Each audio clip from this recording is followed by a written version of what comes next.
ये बहुत बढ़िया मीठी आखिरी बात। ये जीवन की साधना का फल अभी इसी क्षण बिना साधना के मुक्त हो, अगर ये बात समझ में आ जाए। जो हम सुख चाहते हैं तो जहां सुख नहीं है वहां ढूंढ रहे हैं, इसीलिए आज तक नहीं मिला, सब अशांत है। आपको तो जो जो चीजें चाहिए, जो वस्तुएं, धन संपत्ति, पद की आकांक्षा रखते हैं, तो आपको लगता है अगर ये मिल जाते तो मैं सुखी हो जाता।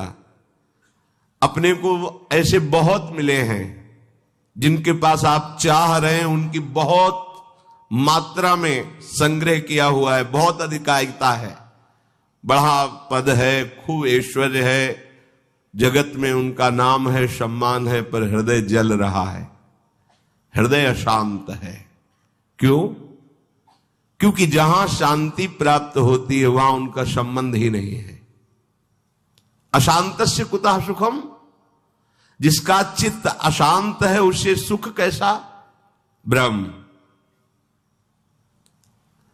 कुछ वर्ष की आयु, शरीर समाप्त हुआ, न पद रह गया, न संपत्ति रह गई, न नाम रह गया, न व्यवहार रह गया, न परिवार रह गया, अकेले अपने कर्मों की पोटरी बांध करके फिर नया जन्म, फिर वही पढ़ाई लिखाई, दुनिया का प्रपंच। नहीं तो अन्य योनियों में कीड़ा मकोड़ा, पशु पक्षी। विश्राम कहां है? अध्यात्म योग में। श्री भगवान कह रहे निश्रेयसाय, मतलब दुखों का आत्यंतिक नाश, दुख का लेस नहीं जहां। अब अपने तो दुखालय में रह रहे हैं तो सुख को इसी में ढूंढ रहे हैं, तो हम समझते हैं कि अरबों खरबों रुपया मिल जाए, सुंदर सुंदर भोग सामग्री मिल जाए, मैं सुखी हो जाऊंगा। ऐसे अभी इसी भूमंडल पे हैं जिनको खुद पता नहीं कि मेरे पास कितनी धनराशि है, रोज नए नए भोग भोगते हैं, पर नींद नहीं आती, नींद की दवा लेना पड़ता है। मानसिकता बिगड़ी हुई है, विक्षिप्त है, हृदय जल रहा है, हर समय भयभीत है, कहीं ऐसा ना हो जाए, कहीं ऐसा। सुख विनिश्चितम बदामि तेन अन्यथा वचांस में, गोस्वामी जी कहते मैं सत्य कह रहा हूं, मेरी बात अन्यथा नहीं। जब तक तुम हरि भजन नहीं करोगे तब तक तुम्हें त्रिकाल में, त्रिभुवन में कहीं भी शांति नहीं। छूटवे के जतन विशेष बांधे जाएगो, वह विष भोजन जो सुधा सानी खाएगो। अगर अमृत भी खाएगा तो विष बन जाएगा। हरि विमुखता में तुझे कहीं शांति नहीं मिलेगी। अगर हरि के सन्मुख हो तो विष भी अमृत हो जाए। गरल सुधा रिपु करहि मिताई, गोपद सिंधु अनल शीतला। आग शीतल चंदन की तरह हो जाएगी।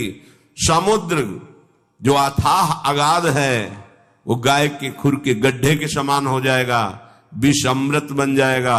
दुश्मन सब मित्र बन जाएंगे यदि हरि की कृपा हो जाए तो ये हरि के चरणों का आश्रय ही आत्यंतिक सुख का स्वरूप है। ये कैसे प्राप्त होता है? तो श्री भगवान कहते हैं कि मन ही बंधन और मोक्ष का कारण है। चेता खलवश्य बंधाय मुक्तये चात्मनो मतम। ये तुम्हारा जो चित्त है, जो मन है, यही तुम्हारे बंधन का कारण है। ये जब किसी विषय का चिंतन करता है भोग भावना से, किसी व्यक्ति का चिंतन करता है राग या द्वेष से, तो ये बंधन का कारण बन जाता है। अगले जन्म की ये पूरी तैयारी करा देता है। नाना प्रकार के भ्रमात्मक दुख सुखों में फंसा देता है। और जब यही मन प्रभु का चिंतन करने लगता है, प्रभु के नाम का, प्रभु के रूप का, प्रभु की लीलाओं का, प्रभु के गुणों का, प्रभु के भक्तों का, तो यही मोक्ष का खुला हुआ द्वार हो जाता है। यही मन, जब मन किसी व्यक्ति को भगवत भाव से, किसी भोगों को प्रभु की सेवा में अर्पित करने के लिए, यही मोक्ष का कारण बन जाता है। और जब किसी भोगों को स्वयं भोगने के लिए और किसी व्यक्ति को राग द्वेष से, यही बंधन का कारण स्पष्ट। इसीलिए भगवान बहुत जोर देते हैं अनन्य चिंतन पर। तुम्हारा चिंतन भगवत भाव से निरंतर चलता रहे तो जितनी श्वासें हैं वो प्रभु को अर्पित कर देने का फल होगा, प्रभु के समीप पहुंच जाना। ये तो बहुत कठिन है। मन को संसार के चिंतन से हटा करके प्रभु के चिंतन में लगाना, ये तो बहुत कठिन है, क्योंकि हमारी आसक्ति हो गई है शरीर में, शरीर संबंधियों में, भोगों में, पद प्रतिष्ठा में। बड़ा सुख लगता है जब हमारा यश, हमारी प्रतिष्ठा, हमारा मान, हमारा ऐश्वर्य, हमारा संबंध ये बहुतायत में दिखाई देता है, तो अहंकार को बड़ा सुख मिलता है। यही दुख में फंसने का मूल कारण है और संसार में यही उद्देश्य रखा जाता है। देखो ना, ब्रह्म जो हमारे दुख का मूल कारण है, वही हम उद्देश्य लिए घूम रहे हैं, तो सुख कैसे मिलेगा? धतूरा बोओगे तो विषय खाने को मिलेगा ना, अमृत तो नहीं मिल जाएगा। अगर धतूरे में एक जीवन नष्ट करने के सामर्थ्य है, तो मान, प्रतिष्ठा, प्रशंसा, भोग, भावना ये कई जन्म नष्ट करने की सामर्थ्य रखता है। बुद्धि हमारी भ्रमित है, इसलिए हम समझ नहीं पा रहे। विष तो एक जन्म मारता है, विषय देखो ना, जब से सृष्टि हुई आज तक मार ही तो रहा है। मरते मरते थक गए, मरना नहीं मिटा, फिर मरना पड़ेगा। अरे अब तो ऐसा मरो कि अब जन्मना न पड़े, मृत्यु महोत्सव हो जाए। तो हे प्रभु, ये आसक्ति हमारी हो गई है शरीर में, शरीर संबंधियों में, भोगों में। तो जहां हमारी आसक्ति होती है वहीं हमारा मन चित्त चिंतन करता है। और आप कह रहे हैं कि अगर मन चिंतन करे निरंतर प्रभु का तो मुक्त है, जीवन मुक्त है। अभी कैसे हो सकता है ऐसा? तो श्री भगवान ने कहा, प्रसंगमजरम पाशमात्मनः कवयो विदुः स एव साधु सुकृतो मोक्ष द्वारमपावृतम। खुला हुआ मोक्ष का द्वार खुल गया। क्या? जो तुम्हारी शरीर में आसक्ति है, शरीर के रिश्ते नाते संबंधियों में आसक्ति है, भोगों में आसक्ति है, वही नरक का खुला हुआ द्वार है। कैसे? त्रिविधम नरकस्येदम द्वारम नाशन मात्मना कामः क्रोधा तथा लोभा तस्मादेत्रयम त्यजेत। जब तुम शरीर भाव से होते हो तभी तुम्हें काम वेदना सताती है। काम में बाधा पड़ने पर क्रोध का जागरण होता है, क्रोध ही नाश का स्वरूप बन जाता है। क्रोध हमारी स्मृति का नाश करता है, स्मृति से बुद्धि नष्ट हो जाती, बुद्धि नाश ही सर्वनाश हो जाता है। काम, क्रोध और लोभ ये नरक के खुले हुए द्वार है।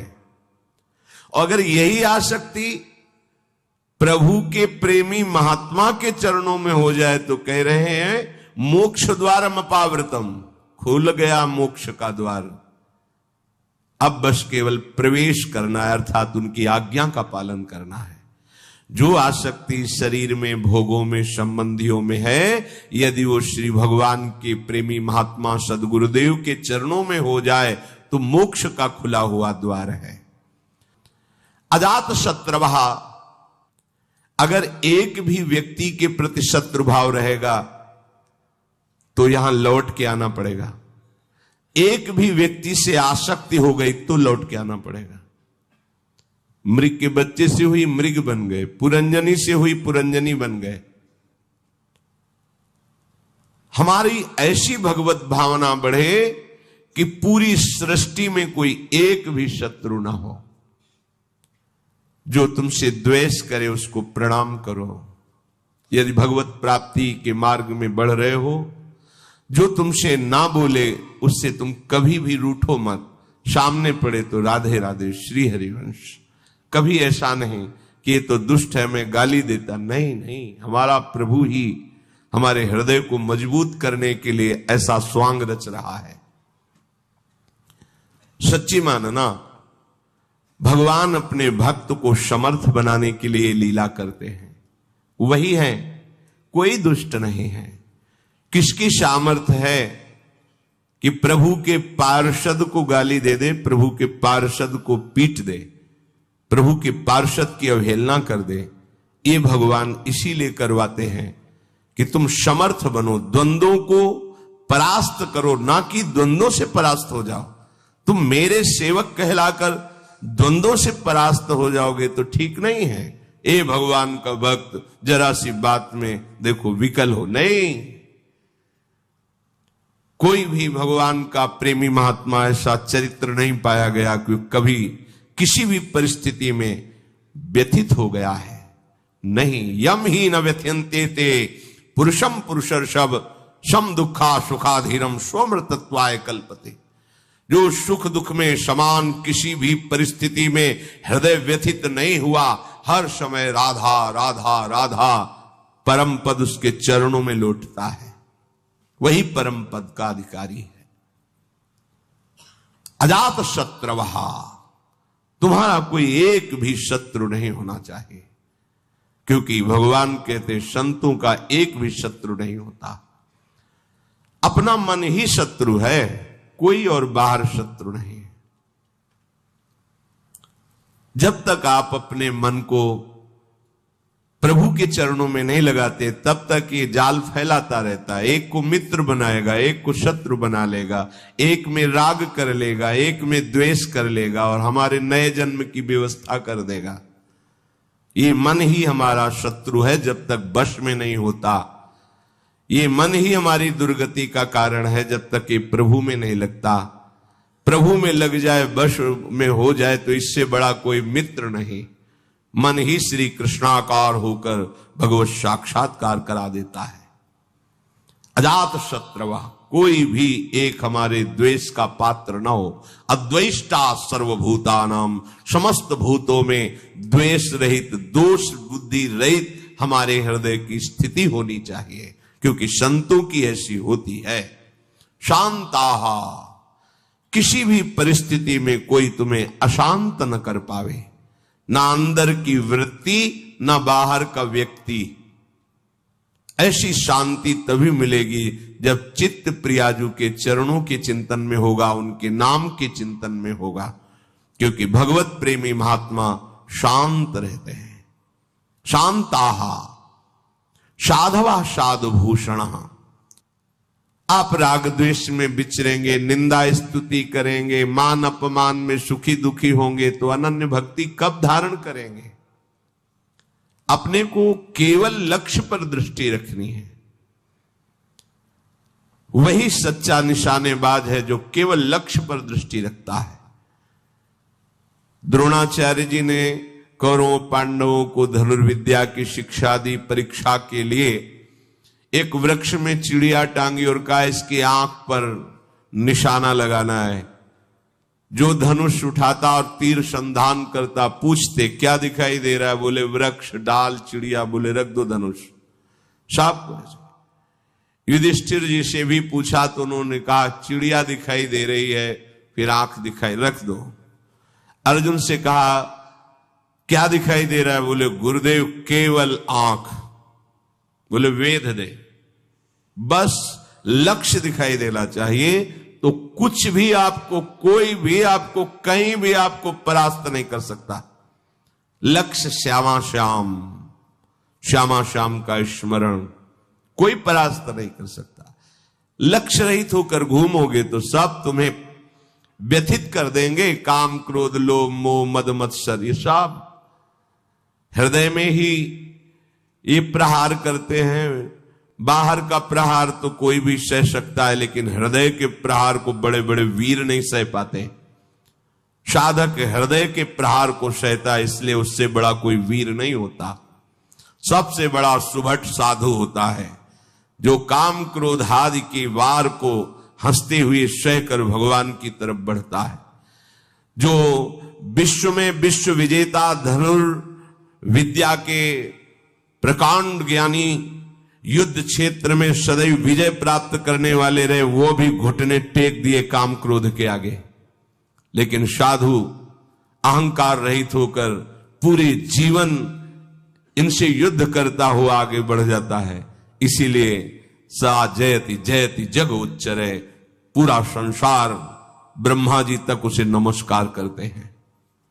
ये विजय तभी हो सकती जब लक्ष्य चिंतन में रहे। श्यामा श्याम मई अनन्येन भावेन भक्तिम कुर्वन्ति दृढ़ाम, अनन्य भाव अपने प्यारी जू के चरणों में। दृढ़ाम, कोई भी परिस्थिति या कोई भी प्रलोभन हमें हमारी श्री जी से हटा ना सके, इसे दृढ़ाम कहते हैं। दृढ़, प्राण ही तो जाएंगे, बहुत बार गए हैं, बहुत बार मरा हूं, अब एक बार श्री जी के लिए प्राण समर्पित करता हूं। चाहे जितना भयानक कष्ट दिया जाए, अपनी प्यारी जू से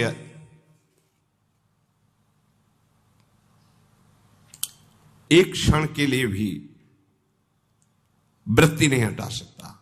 और चाहे जितना प्रलोभन दिया जाए, यश कीर्ति सम्मान प्रतिष्ठा जय जयकार, एक क्षण के लिए भी प्यारी जू से चित्त वृत्ति नहीं हटे, इसे कहते दृढ़ाम। भारी से भारी अनुकूलता और भारी से भारी प्रतिकूलता जब अपने इष्ट के चिंतन को न रोक पावे तो उसे कहते अनन्य भक्त। अनन्य भक्त बहुत बड़ी दुर्लभ स्थिति है, इससे बढ़कर कोई पद नहीं है, कोई स्थिति नहीं है। और ये वृंदावन नित्य विहार रस, ये रसिक अनन्यों का है।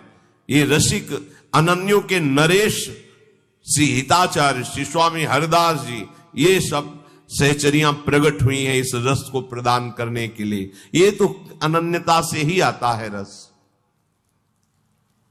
मत कृते त्यक्त कर्माणस त्यक्त स्वजन बांधवाः, दो भाव इसके।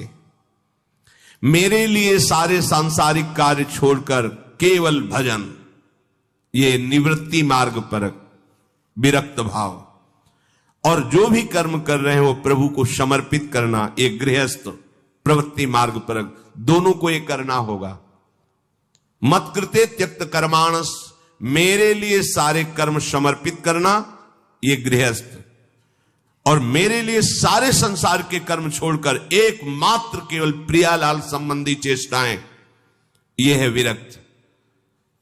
नींद खुलने से लेकर सुषुप्ति गाढ़ नींद तक, चेतना से लेकर मृत्यु तक प्रियालाल के सिवा कोई कार्य नहीं करना। अपने शरीर के पोषण का भी कार्य नहीं करना। हमारे शरीर का भरण पोषण प्रियालाल से होगा। हमें जगने से लेकर सोने तक, जीने से लेकर मरने तक केवल प्रियालाल के ही संबंध के कार्य करने, अन्यथा नहीं। ना अपने तन ढकने के लिए, ना अपने शरीर पोषण के लिए, ना अपनी शरीर व्यवस्था के लिए। ये आराध्य देव का भार है, वो देखेंगे क्या पहनाना है, कैसे बैठालना है, कहां रखना है, कैसे चलाना है, इसकी चिंता नहीं। पोषण भरण न चिंत कराही, श्री हरिवंश विभव विलसाई, श्री वृंदावन की माधुरी। और गृहस्थ में धर्मयुक्त कार्य करते हुए वो कार्य प्रभु को समर्पित करना। मत कृते त्यक्त कर्माणस और त्यक्त स्वजन बांधवाः, विरक्त के लिए किसी भी तरह से परिवार के सदस्यों से थोड़ा भी स्नेह नहीं रखना। अगर है तो केवल प्रियालाल के लिए है, प्रियालाल के संबंध के लिए है, प्रियालाल की प्रसन्नता के लिए है। हम घर में रहते हैं, पत्नी पुत्र परिवार आदि के लिए व्यापार नौकरी करते हैं, उनको सुख पहुंचाते हैं, इसका फल हो कि प्रियालाल प्रसन्न हो जाए, क्योंकि हमें ड्यूटी दी, हमें सेवा दी कि इतने परिवार का पोषण तुम करो, पर वो हम कर रहे हैं प्रियालाल के लिए, हो गया। विरक्त किसी भी तरह से अपने शरीर संबंध की वासना का पोषण ना होने दे। प्रियालाल के संबंध से सब हमारे प्यारे, प्रियालाल का संबंधी नहीं तो अंजन कहा आंख जी फूटे, बहुतक कहो कहां लो, नहीं नहीं कोई हमारा नहीं। भगवान कह रहे मेरे लिए अपने स्वजन संबंधियों का त्याग कर दिया। त्यक्त स्वजन बांधवाहा, गोपीजनों से प्रभु द्रवित होकर के कह रहे हैं, जो बड़े बड़े योगी जन जिन बेड़ियों को नहीं तोड़ पाते, उन स्नेह की बेड़ियों को तोड़कर तुमने हमसे प्रेम किया, इसलिए मैं तुम्हारा जन्म जन्म ऋणी। भगवान कह रहे मैं ऋणी तुम्हारा। केवल प्रभु से प्रेम करने के कारण ही हनुमान जी महाराज से भगवान श्री राम कह रहे हैं, प्रति उपकार करो का तोरा, सन्मुख हो न शकत मन मोरा। अय वत्स, तुमने जो समर्पण करके हमारे प्रति अनन्य भाव प्रकट किया है, इसके बदले में मैं तुम्हें क्या दे सकता हूं? सकुच के कारण मेरा मन सन्मुख नहीं हो रहा। प्रभु कह रहे तुम संतात उरिन मैं नाही। ओहो, अखिल लोकों का दाता बोल रहा है तुम संतात उरिन। ये अनन्य भक्त के लिए शब्द है, दूसरों के लिए नहीं। भगवान जब अहेतुकी कृपा करते हैं तब ऐसी भक्ति जागृत होती है, भक्तों के संग के प्रभाव। त्यक्त स्वजन बांधवाहा, ये ना तुम्हारे थे न है न रहेंगे। श्रुत बनिता आदि जान स्वार्थ रत ना करुणे सभी ते, अंत ही तो ही तजेंगे पामर तू न तज। तुझे समझ में नहीं आ रहा। अरे जिंदगी में लाखों का मेला जुड़ा, हंसा जब जब उड़ा तो अकेला उड़ा, कोई तेरे साथ नहीं होगा। तेरा सच्चा साथी हरि तेरे साथ होगा, पर उस साथी से तो तुमने कभी प्यार ही नहीं किया, कभी उसको सुमिरन ही नहीं किया, तो फिर भोगना पड़ेगा। बहुत बड़ा प्रपंच है ये माया का। त्यक्त स्वजन बांधवाहा, चाहे गृहस्थ में हो चाहे विरक्त में हो। गृहस्थ में हो तो वो प्रभु के जन है, उनकी सेवा का फल प्रभु की प्रसन्नता। विरक्त में हो बिल्कुल किसी तरह से कोई संबंध नहीं, केवल प्रियालाल के संबंध से ही संबंध है। नाते नेह राम के मनियत, सुहद सुसेव्य जहालो। मदाश्रय, केवल मेरे आश्रित रहे। ये बहुत बढ़िया मीठी आखिरी बात।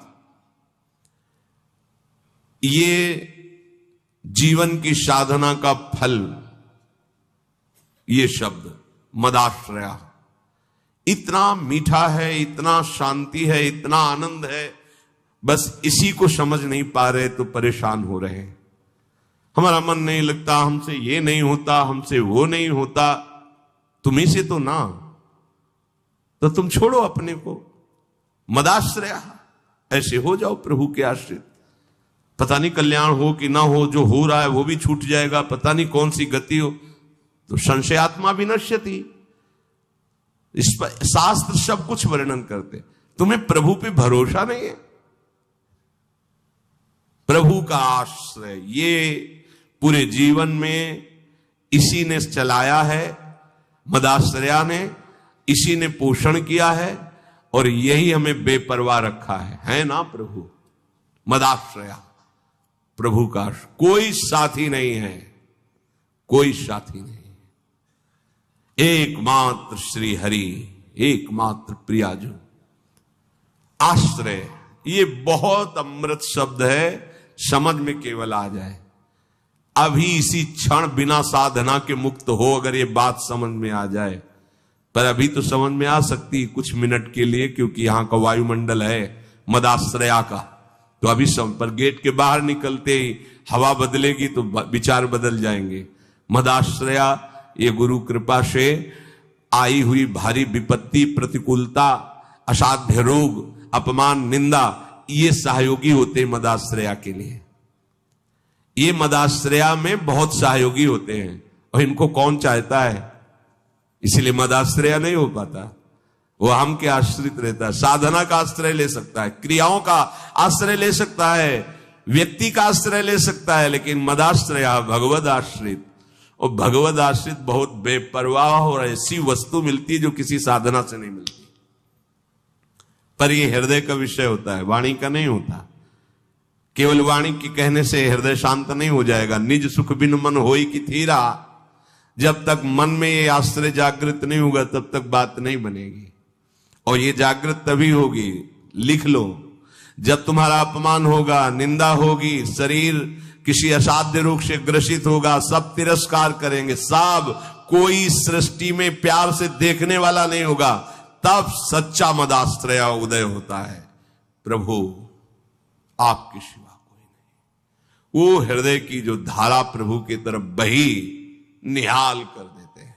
तो एक कदम मेरी तरफ चल के तो देख, पूरी सृष्टि न झुका दूं तो कहना, भगवान के वचन। एक कदम तो चल के देख मेरी तरफ। ये अंदर की बात है, बाहर से आप कहोगे तो हम 500 किलोमीटर से आए, एक कदम की क्या बात है। बाहर से दौड़ने वाला कोई वीर नहीं कहा जाता, अंदर तो आप वहीं बैठे हुए हो, शरीर में, उस शरीर संबंधियों में, शरीर भोगों में, एक कदम कहां चले।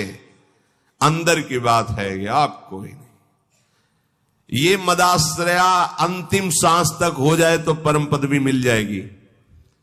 बहुत बार बता चुके, फिर समझ लीजिए। द्रौपदी जी महान भक्ता हैं, भगवान से मिलती हैं, बात करती हैं, पर ये विपत्ति, ये दुख, ये असाध्य रोग, ये अपमान, ये निंदा, ये मदाश्रया को जागृत करता है, दूसरा नहीं, दूसरा नहीं।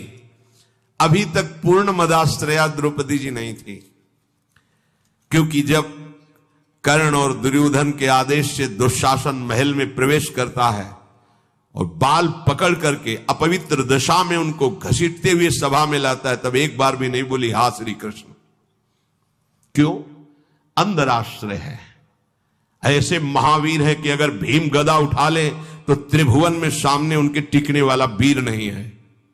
अर्जुन अगर गांडीव चढ़ा ले तो किसी को भी ललकार सकते हैं, भगवत शक्ति से संपन्न है। अगर युधिष्ठिर जी भाला उठा ले तो सामने कोई महावीर भी टिकने वाला नहीं। मेरे 5 पति हैं। और सभा में परम धर्मात्मा भीष्म जी विराजमान है, जो महात्मा है। क्या उनके होती हुई ऐसा हो सकता है? द्रोणाचार्य जी हैं, कृपाचार्य जी हैं, बड़े बड़े वीर बैठे हुए। एक बार भी नहीं है कि मेरे श्री कृष्ण हैं। पढ़ के देख लो, व्यास भगवान द्वारा रचित महाभारत, उसका स्वाध्याय किया है पूर्व में। एक बार भी नहीं आया कि मेरा परम प्यारा मित्र श्री कृष्ण है ना, वो बचा लेगा। अगर ऐसा आता तो दुशासन केस में हाथ ही नहीं रख सकता था। विश्वास कीजिए, महल में ही केस नहीं पकड़ सकता था द्रौपदी के। गई सभा में, बड़ा उपहास कर रहा है कर्ण और दुर्योधन, गंदे शब्दों से बोल रहा है। नहीं बोलना चाहिए। ऐसी धर्मात्माओं की सभा में ऐसी महान देवी को ऐसे शब्द नहीं बोलने चाहिए। बड़े अपवित्र शब्द बोले। तब उनकी दृष्टि गई तो 5 पति सर झुकाए बैठे हैं, कोई देख भी नहीं रहा है। कृपाचार्य, द्रोणाचार्य सदगुरु हैं, पिता की तरह हैं, कोई नहीं बोल रहा। भीष्म जी की तरफ देखा और कहा, मैं केवल इतना पूछना चाहती हूं कि क्या केवल महाराज युधिष्ठिर को अधिकार है मुझे हारने का? क्या यह धर्म है? अगर है तो आप केवल बोल दीजिए, मैं सब कुछ सह जाऊंगी। अगर धर्म नहीं तो मैं समर्थ हूं, हर एक को दंड देने में समर्थ हूं। कान में लग करके गांधारी जी ने बाद में कहा था धृतराष्ट्र से कि होश में हो जा, पूरी सभा को भस्म करने की सामर्थ्य द्रौपदी रखती है, क्योंकि वो महान देवी कोई साधारण मां के गर्भ से पैदा हुई नहीं, यज्ञ से प्रकट हुई है। कहां कोई बात सुनने वाला? खींच रहा है दुशासन, 10,000 हाथियों का बल रखता है। द्रौपदी जी हाथ से पकड़े हुए साड़ी, थक गई। सोचा आप क्या, अभी मदाश्रया नहीं जागृत हुआ, एक बार भी कृष्ण याद नहीं आए, दांत से पकड़ लिया। अब लगा कि अब की बार के झटके में दांत से भी छूट जाएगी। स्वयं छोड़ दिया और कहा, हे गोविंद द्वारिकावासी कृष्ण। सेकंड नहीं लगा, भगवान का वस्त्रावतार हो गया। मदाश्रया सीधे भगवत प्राप्ति।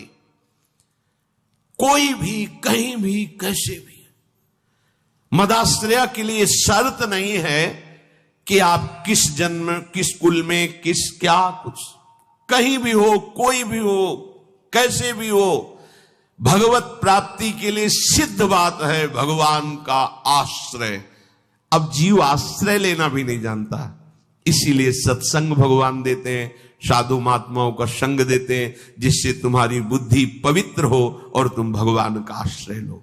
जो संत जन होते हैं वो मदाश्रयाहा, भगवदाश्रय, ऐसे चमत्कार जीवन में प्रकट होते हैं जो भगवदाश्रित तपस्या और साधन, ये सब एक तरफ, ये बीच में ऐसे रकील खींचिए, एक तरफ मदाश्रया और एक तरफ जिस क्षण आश्रय लिया उसी क्षण से आपकी समानता करने वाला कोई नहीं रह गया। बार बार समझाने के लिए कहते हैं, जैसे बाली वैसे ही सुग्रीव, इतना भी अंतर नहीं, ना आचरण में ना बल में, किसी भी बहुत समान भाई थे दोनों।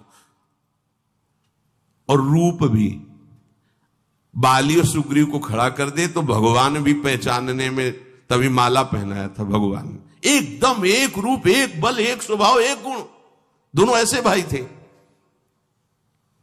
जब भगवान ने बाण मारा, सामने देखा कोटि कंदर्प दमनी मर्यादा पुरुषोत्तम भगवान, गंभीर मुद्रा, तो हृदय में तो महान प्रीति है, बड़ा प्रसन्न है कि वैसे तो मैं इस लायक ही नहीं था, जो योगियों के ध्यान में नहीं आते हमारे सामने खड़े हैं, पर थोड़ा इनसे बात भी तो कर ले। तो कहा, प्रभु सुन रखा है कि आप समदर्शी हो, पर आज आपकी समदर्शिता दिखाई नहीं दे रही, पक्षपात दिखाई दे रहा है। मेरा भाई है, पता नहीं आप जानते हैं पूर्ण रूप से कि नहीं, पर मैं जानता हूं क्योंकि साथ ही खेला हूं। मेरे आचरणों से उसके कम आचरण नहीं है, जैसा मैं वैसे ही मेरा भाई, मैं जानता हूं। पर ये क्या, एक का पक्षपात लेके छुप के हमारे